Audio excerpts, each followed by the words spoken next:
Part 1. The silent watch. The debris field commander Zethra of the Vakrian Exploratory Corps had seen many strange things in his 40 cycles of service. He had witnessed stars collapse, navigated through quantum storms, and even survived a close encounter with a rogue black hole. But nothing in his extensive career had prepared him for what his sensors were showing him now.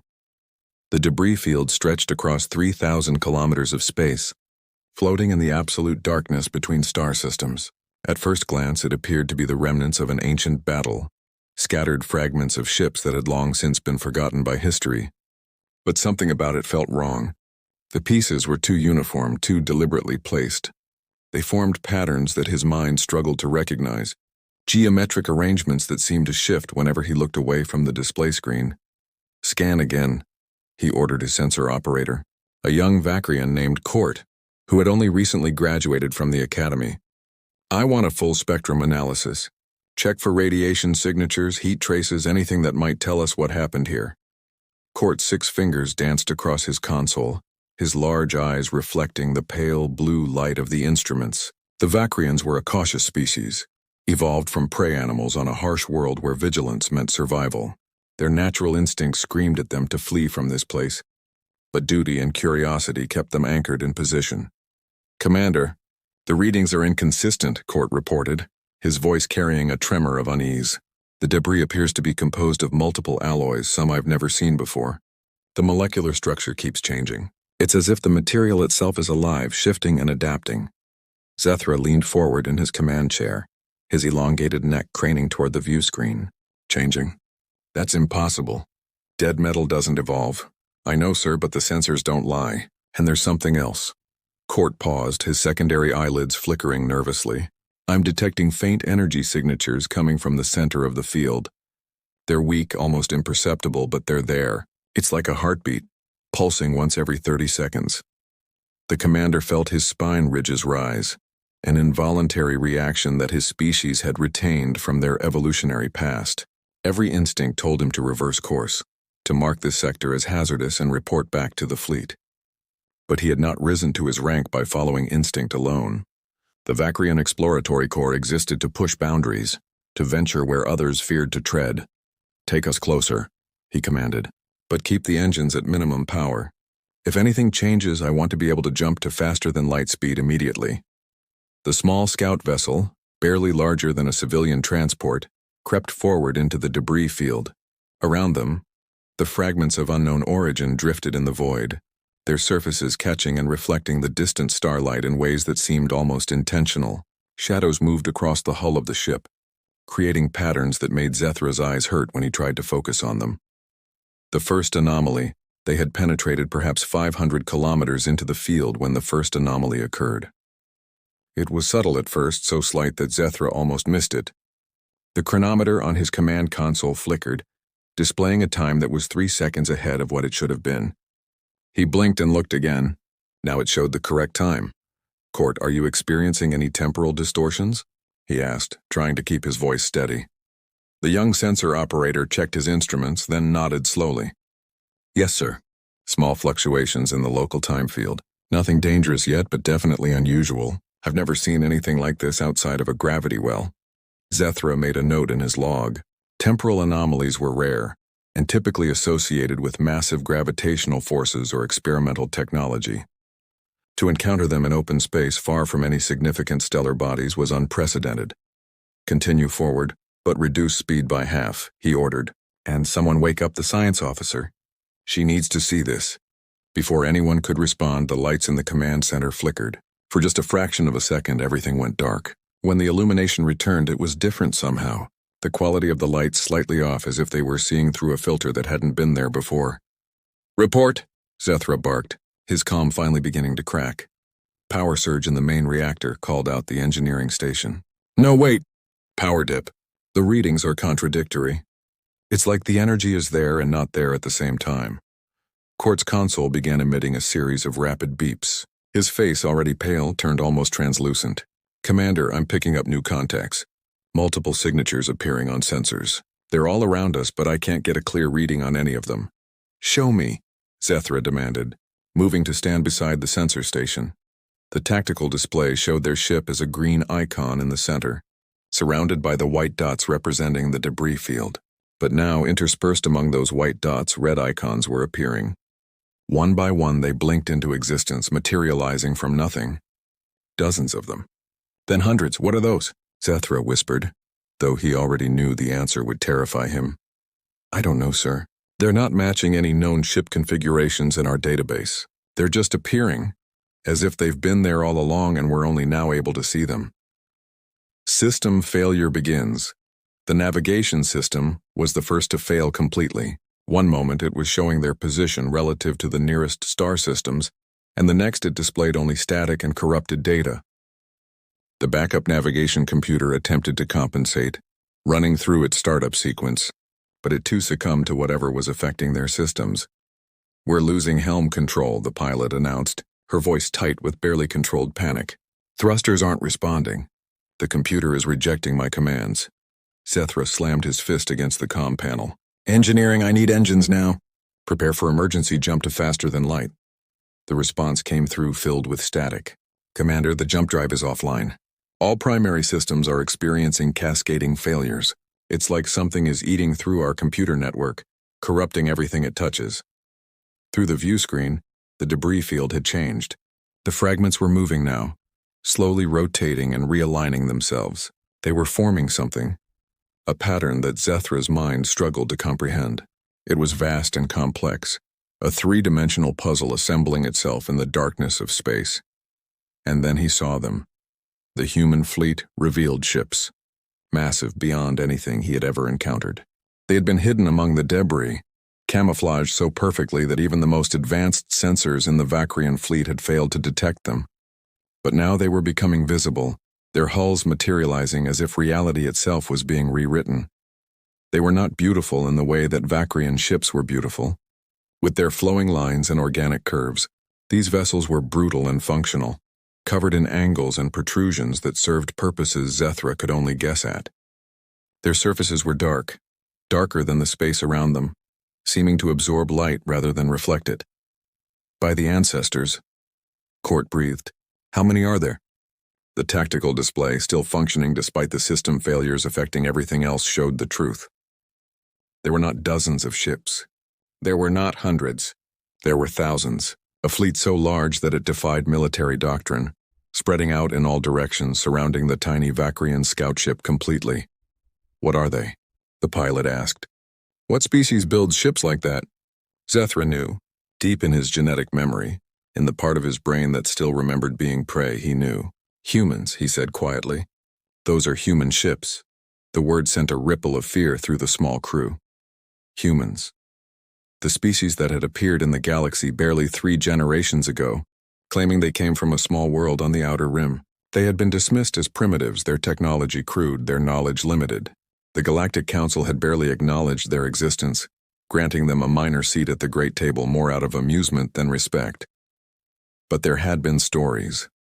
Whispered tales from traders who claimed to have visited human space. Stories of impossible technology, of capabilities that violated known physics, of a species that thought differently than any other race in the galaxy.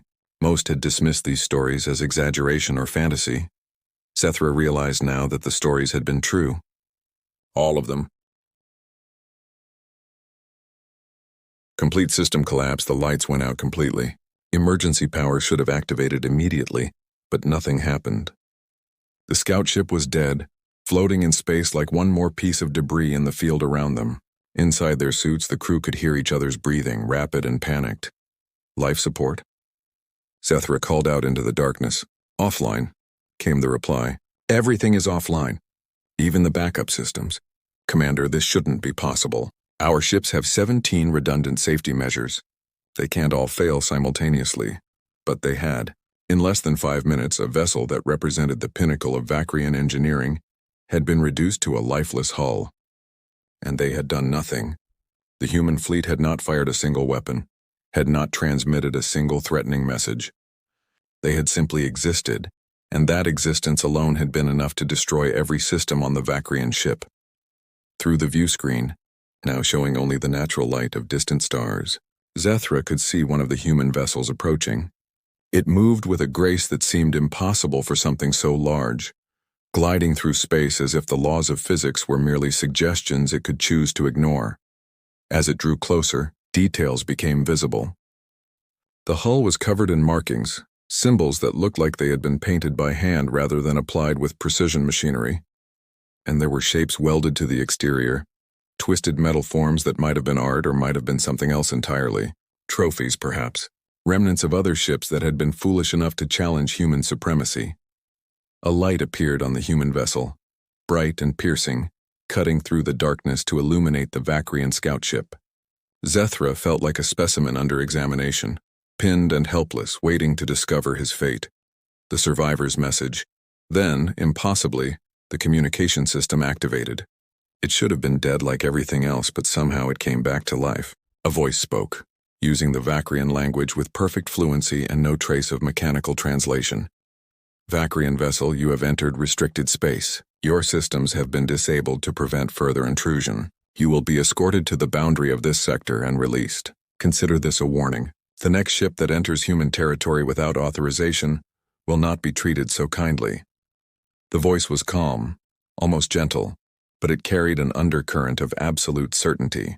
This was not a threat or a boast. It was simply a statement of fact. Who are you? Zethra managed to ask, his voice barely a whisper. We are humanity. We have been watching. We have been waiting. And now we have decided it is time to be seen. The light from the human ship intensified, becoming so bright that Zethra had to shield his eyes. When he could see again, the scout ship systems were beginning to reactivate. One by one, consoles flickered back to life. The engines hummed with restored power. Navigation came back online, showing a course plotted out of the debris field and back toward Vacrian space. Your ship is now under our control, the voice continued. You will follow the designated course. Do not deviate. When you reach your territory, you will report what you have seen here. Tell your leaders that humanity is no longer content to be ignored. Tell them that the balance of power in this galaxy has shifted. Tell them that a new age has begun. The human vessel began to move away, and with it the entire fleet started to shift. They were leaving, fading back into invisibility, becoming one with the darkness of space once more. But Zethra knew they were still there, watching, waiting. The Vacrian scout ship began moving on its own, following the course that had been programmed into its navigation computer. The crew sat in stunned silence, unable to process what had just occurred. They had survived an encounter that should have killed them, spared by an enemy that had demonstrated technological superiority so vast that resistance seemed meaningless. Zethra looked at his console and began recording a message for Fleet Command. His hands trembled as he spoke, describing everything they had witnessed. He knew that his report would change everything, that the comfortable certainty of Vacrian military superiority was about to be shattered. The human fleet had been found, and in being found, it had proven that humanity was no longer the primitive species the galaxy had dismissed. They had evolved, or perhaps they had always been this advanced and simply chosen to hide their true capabilities. Either way, the message was clear. Humanity was no longer asking for a place at the galactic table. They were demanding it, and they had the power to enforce that demand. As the scout ship crossed back into Vacrian space, Zethra took one last look at his sensors. The debris field was gone. The human fleet had vanished, but he knew they were still there somewhere in the darkness, waiting for the galaxy's response to their message. The age of human dominance had begun, and it had started not with war, but with a demonstration so absolute that war might never be necessary. They had shown that they could disable any ship, penetrate any defense, render any technology obsolete with nothing more than their presence. And somewhere in the vastness of space, Zethra knew that other human fleets were waiting, hidden among the stars, ready to reveal themselves when the time was right. Humanity had not just entered the galactic stage. They had taken control of it without firing a single shot. The question now was not whether the other species would resist. The question was whether resistance would even be possible. The Reckoning Emergency Council session, the Grand Assembly Hall of the Galactic Council, had never seen such chaos. Representatives from 47 different species filled the massive chamber, their voices rising in a cacophony of alarm, anger, and fear. The usual protocols of diplomatic discourse had been abandoned in favor of raw emotion and desperate debate. At the center of the circular hall, Suspended in a gravity field that allowed all attendees to observe from every angle, floated a holographic projection. It showed the sensor logs from Commander Zethra's scout ship, replaying the encounter with the human fleet in excruciating detail. The image of those dark vessels materializing from nothing played over and over, each repetition sending fresh waves of unease through the assembled delegates. High Chancellor Vorin of the Metherian Collective called for order, his forearms raised in the traditional gesture of authority. His species had led the Galactic Council for over 2,000 years, guiding the expansion and development of hundreds of civilizations. The Metherians prided themselves on their wisdom and their ability to maintain peace through careful diplomacy and strategic military positioning. But now, for the first time in living memory, Vorin looked uncertain. "Delegates, please," he called out, his voice amplified through the chamber's acoustic system. "We must approach this situation with calm and rationality. Panic serves no purpose." "Calm," roared Ambassador Thokmar of the Dravian Empire, his reptilian features twisted in fury. "You ask us to be calm when a species we barely acknowledged has demonstrated the ability to disable our most advanced technology without firing a weapon? When they have revealed a fleet larger than anything we've ever constructed? The Dravians speak truth," added Representative Sinavel of the Arcosian Dominion, her crystalline body pulsing with agitated light.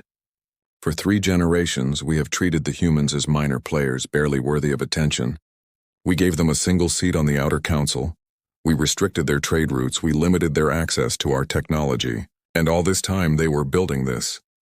She gestured toward the holographic fleet. "How did we not see it? How did our intelligence networks fail so completely?"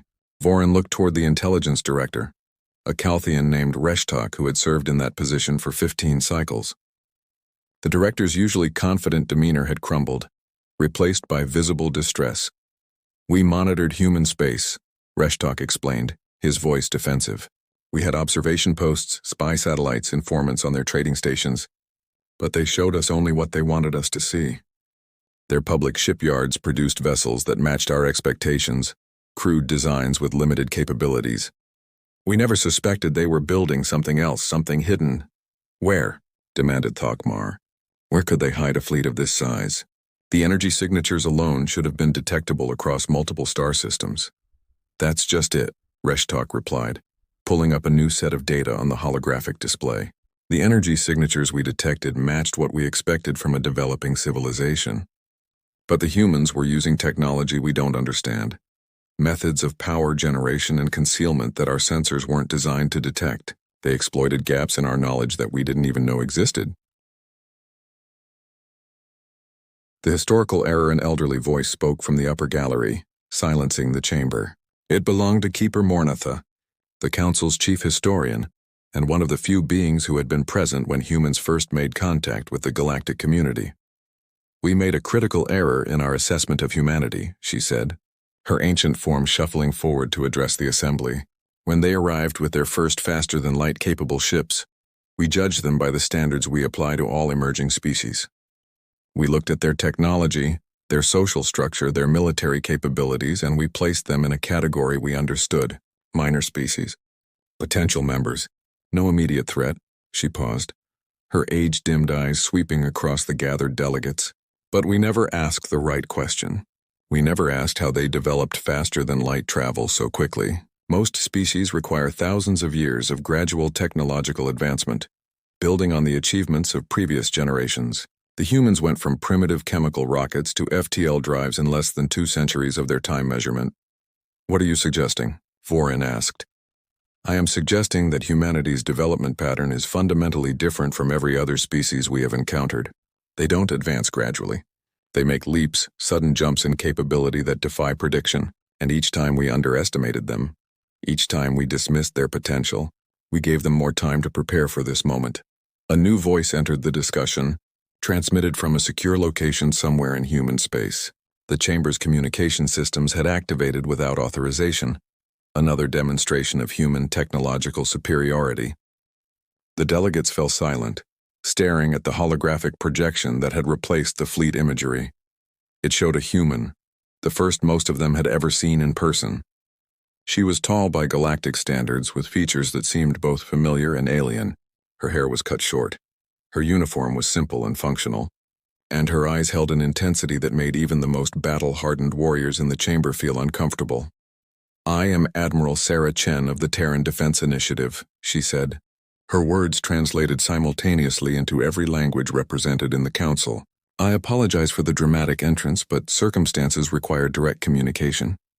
Your scout ship entered restricted space and was dealt with according to our protocols. No harm came to the crew, but your government has now seen what we are capable of. It is time for an honest conversation." The human perspective Voren recovered his composure quickly. "Admiral Chen, this is highly irregular. You have no authority to address this council without proper invitation and clearance procedures. With respect, High Chancellor, your clearance procedures were designed for a galaxy where you held technological superiority." Chen replied calmly, "That galaxy no longer exists. We are here to propose new terms for humanity's relationship with the Galactic Council." "Terms?" Thakmar snarled. "You demonstrate military force and then speak of terms? This is nothing but intimidation." "No, Ambassador, it is education," Chen corrected. "For 3 generations, humanity has been limited by restrictions you placed upon us.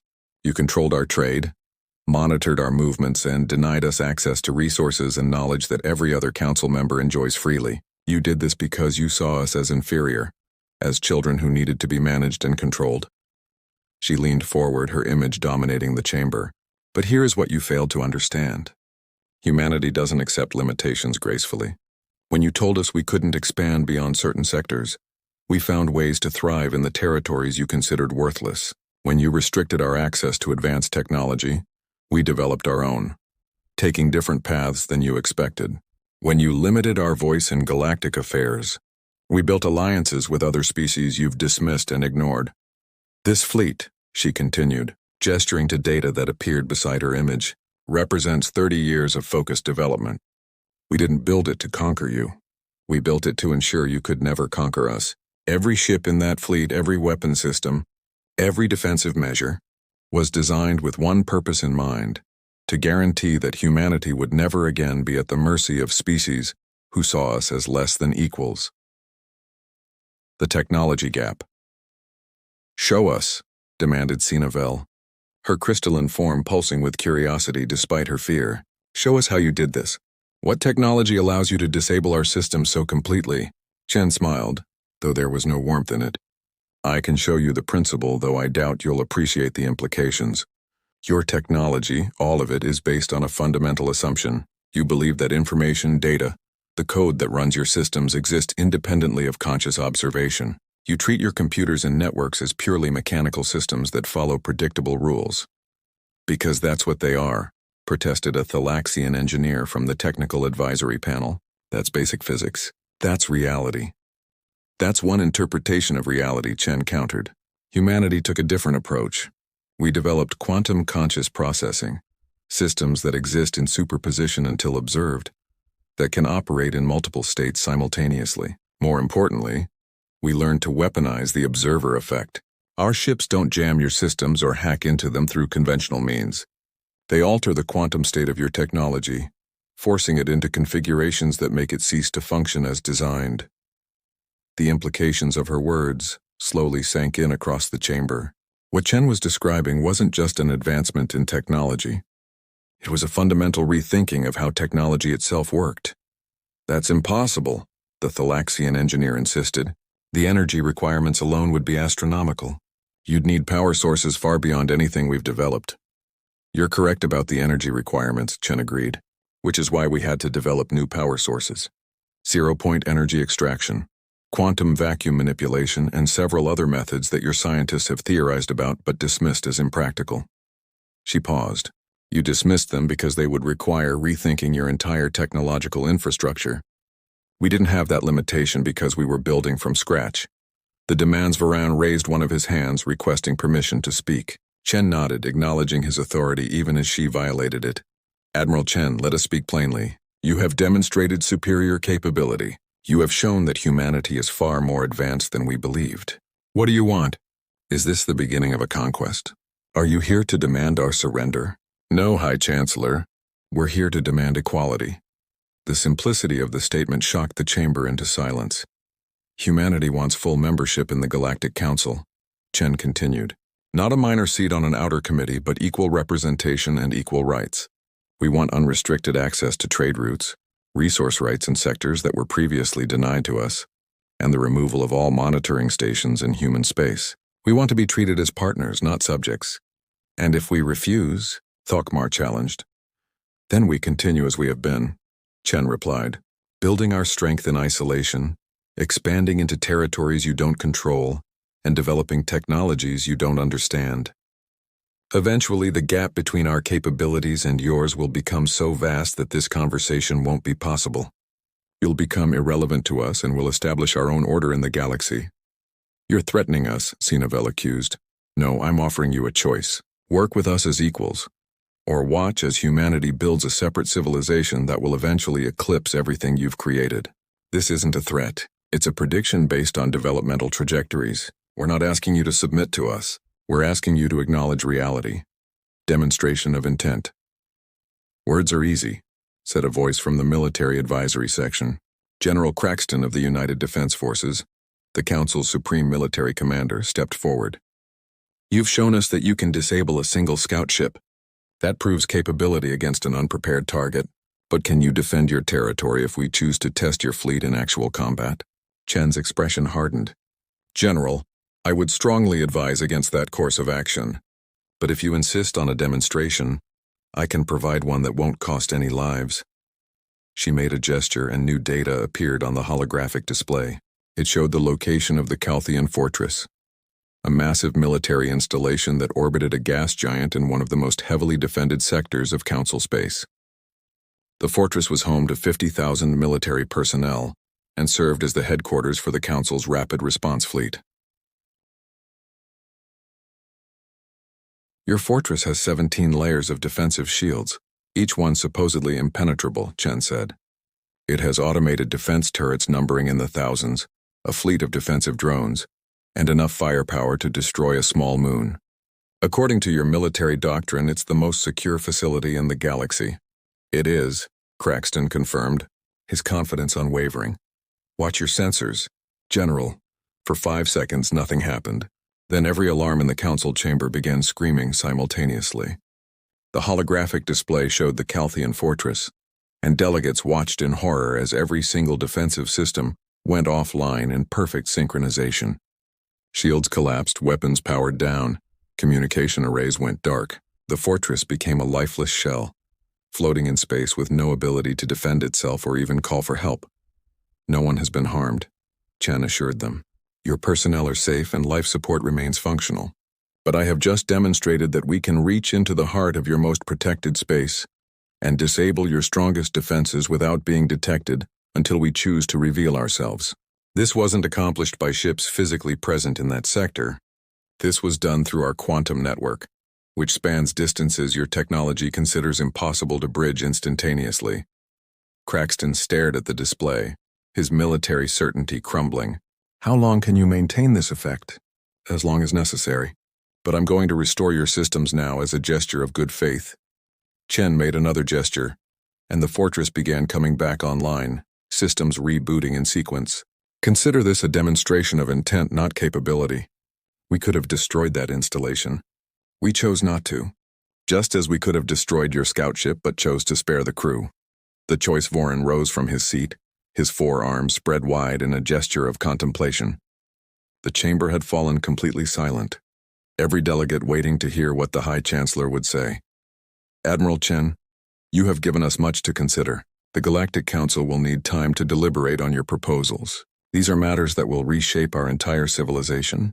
We cannot make such decisions hastily. I understand, High Chancellor, but understand this in return. Humanity has been patient for 3 generations. We have endured restrictions and limitations while we built the strength to stand on our own. That patience is not infinite. We're giving you 1 standard galactic year to make your decision. Accept us as equals, or accept that the galaxy will be divided between council space and human space, with all the complications that will bring. 1 year is not much time, Sinavel protested. It's more time than you gave us to accept your terms when we first arrived, Chen pointed out. We had to adapt to your rules immediately with no negotiation, no discussion. Now we're offering you the courtesy of consideration. Use it wisely. The holographic projection began to fade. We'll be monitoring this channel for your response. Until then, any vessel that enters restricted human space will be disabled and escorted out just as your scout ship was. Any act of aggression will be met with appropriate response. I hope we can move forward as partners rather than adversaries, but that choice is yours to make." With those final words, the transmission ended.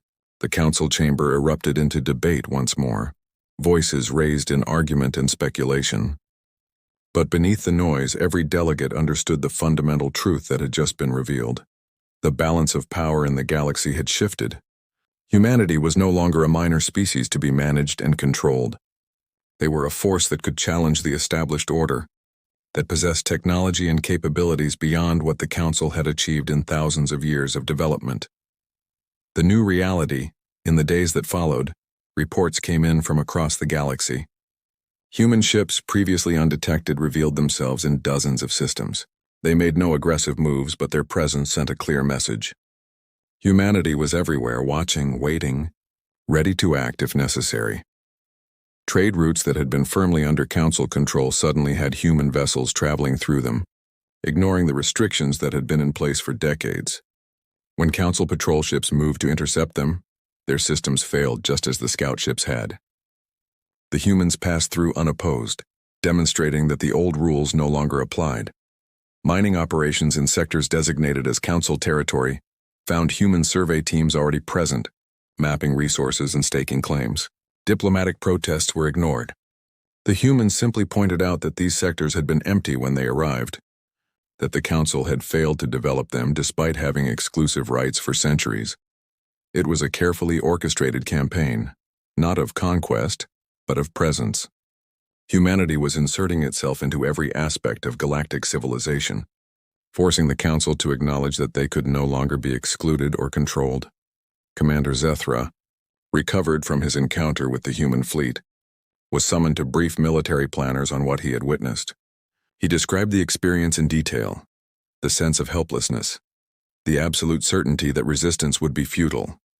"Can we fight them?" a young officer asked him. Zethra considered the question carefully. "Can you fight the tide? Can you punch the wind?" The humans have transcended conventional warfare. They don't need to destroy us. They can simply make our technology stop working. Every ship, every weapon, every defense we have is dependent on systems they can apparently disable at will. How do you fight an enemy who can turn your own tools against you without even being physically present? The officer had no answer. None of them did. Conclusion: 3 months after Admiral Chen's address to the Council, a preliminary agreement was reached. Humanity would be granted full Council membership, with all the rights and privileges that entailed. Trade restrictions would be lifted. Resource rights would be negotiated on equal terms. Monitoring of human space would cease. In return, humanity agreed to share certain non-military technologies with the Council, advancements in medicine, environmental restoration, and resource extraction that could benefit all species. They also agreed to establish joint research facilities where human and alien scientists could work together, slowly bridging the knowledge gap that had become so dangerous. It was not everything humanity had demanded, and it was far more than many Council members wanted to concede. But it was a beginning, a foundation upon which a new relationship could be built. Admiral Sarah Chen stood on the observation deck of the human flagship, watching as the first official diplomatic vessels from various Council species approached for formal meetings. Beside her, General Marcus Webb, commander of the Terran Defense Initiative's military forces, observed the scene with satisfaction. "Do you think they'll honor the agreement?" Webb asked. "Some will, some won't," Chen replied. "But it doesn't matter. We've shown them the reality of our capabilities. We've demonstrated that we're not a species to be dismissed or controlled. That's the foundation everything else is built on. And if they try to find weaknesses in our systems, try to develop countermeasures," Chen smiled, "then we'll adapt. That's what humanity does best. We don't just react to challenges. We anticipate them, prepare for them, and turn them into opportunities for growth. Let them try to catch up. By the time they understand the technology we've revealed, we'll have moved 3 steps ahead." She turned away from the viewport, her expression becoming more serious. "But we can't become complacent. This victory came because they underestimated us. We can never make the same mistake about them. The council species have thousands of years of experience, vast resources, and their own forms of ingenuity. If we give them time and motivation, they'll find ways to challenge us that we haven't anticipated. So what's our next move? Integration. Real integration. We need to become part of the galactic community, not just a separate power that exists alongside it. We need to build relationships, create dependencies, and establish ourselves as indispensable. Military might open the door, but it's economic and cultural influence that will keep it open.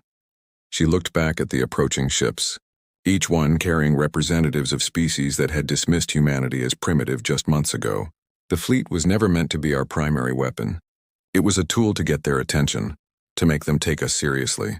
Now comes the real work, proving that we deserve the equality we demanded.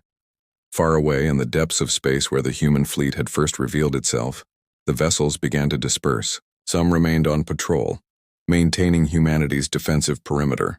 Others moved to new positions, extending the network that had proven so effective at projecting human power across vast distances. And in hidden facilities scattered across dozens of systems, human scientists and engineers continued their work, developing the next generation of technologies, preparing for challenges not yet faced, threats not yet identified. The galaxy had changed. The age of unchallenged council dominance had ended. A new era had begun, one where humanity stood as an equal power, respected and feared in equal measure. Commander Zethra, watching from his home world as the news of the agreement spread across council space, allowed himself a moment of relief. War had been averted. Catastrophe had been avoided. But he knew, as did every member of his species who had encountered the human fleet, that nothing would ever be the same. 3 months after Admiral Chen's address to the council, a preliminary agreement was reached. Humanity would be granted full council membership, with all the rights and privileges that entailed. Trade restrictions would be lifted. Resource rights would be negotiated on equal terms. Monitoring of human space would cease. In return, humanity agreed to share certain non-military technologies with the Council, advancements in medicine, environmental restoration, and resource extraction that could benefit all species. They also agreed to establish joint research facilities where human and alien scientists could work together, slowly bridging the knowledge gap that had become so dangerous. It was not everything humanity had demanded, and it was far more than many council members wanted to concede. But it was a beginning, a foundation upon which a new relationship could be built.